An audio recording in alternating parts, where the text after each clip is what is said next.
with that being said, we're going to move into some statistics that we managed to extract about global data breaches in millions. We're also looking at number of malware attacks in billions, as well as number of ransomware attacks in millions. So everybody, as you can see, these are actually moving at an alarming rate.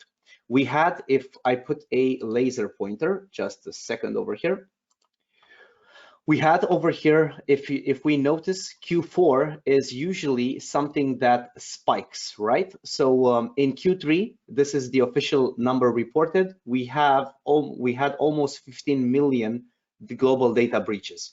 Now, with a data breach, you know what comes out of that. It's actually not a fun thing to watch.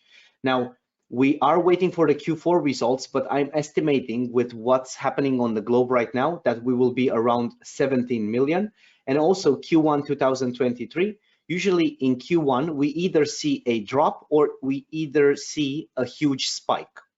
Now, having Q1 a drop last year, I'm actually expecting this to have a spike right now.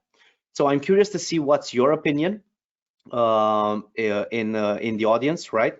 Let us know. And also, I would like to ask my star guest in the session, what's your opinion, sir, when you look at the global data breaches? What do you think will happen, and why, most important? Yeah, I think to the point you're calling out, Andrei, let's see what the crowd responds as well. I mean, what we definitely see happening, in my view, the trend is certainly increasing. I think the pressure on IT managers at the moment is increasing as well, simply because the volume of incidents they need to respond to is overwhelmingly high. And then at the same time, you'll need to respond to that information across a multitude of platforms. So that makes the job ever so more challenging than it was last year. As you correctly call out, the number last year wasn't that big in Q1. But if we look into the Russia-Ukraine war and the need to fuel financials for that as well, it has just gone up one way since, and that's directly through the roof. So we expect that trend. I would expect that trend to go up through Q1, even into Q2 next year as well. And the funny part is that the entire audience that responded to this are actually of the same opinion. Everybody says it's going to be a spike because funds are very tight across the globe due to what's the financial situation, the inflation going up, and also the criminal competition is starting to be more and more predominant.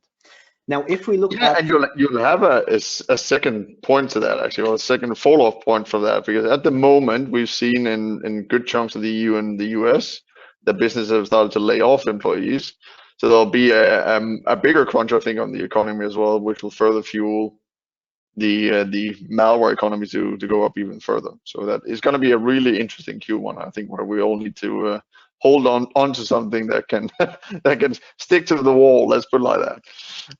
Yeah, and we also have Gary coming in, also saying that we should also take into account the more and more sophisticated methods of attack that are used by the cybercrime families.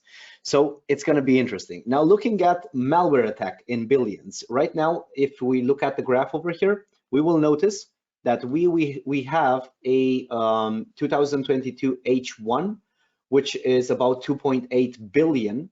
Now, my prediction for this is that it's gonna be at least the same amount in 2022 H2.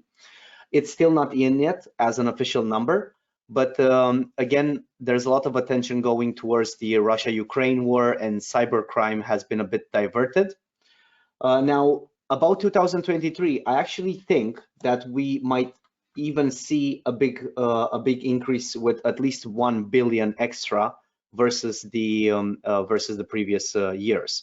So I would like to ask both the audience and you, Morten, what do you think about this? Is malware still being one of the main concerns? Is also malware-less attacks coming up as a trend? What do you think, sir? Yeah, definitely we see a lot more malware-less attacks. Actually, we did use statistics for this source here, but internal data shows exactly the same, that there's an increase in malware overall. It's not as big as it was before, but overall the shift to kind of malware-less attacks, as Andrei indicated, is definitely increasing. And that's simply because the ability to detect malware, traditional malware, is getting to be pretty good. So you need to find another way into the infrastructure. And that's definitely using malware attacks, which could be exploits and things like that to gain full access to machines. So yeah, that's definitely a trend. Definitely that the sophistication. I think it was Gary who mentioned you mentioned that, called that out as well. The sophistication is increasing in the attack sphere. Yep.